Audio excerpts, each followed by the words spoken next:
Here's the sling I'm running. It's leather.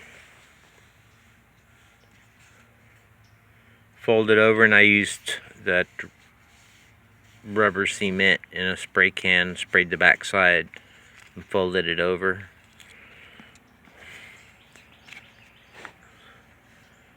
Kind of did that's my fixed leg tie right there, and pouch geometry. So it's just folded over with that kind of like a hinge back here. This one I tucked it up into a W.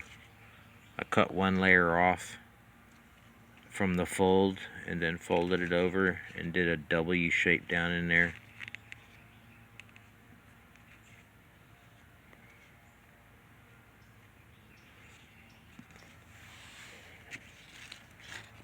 It works great.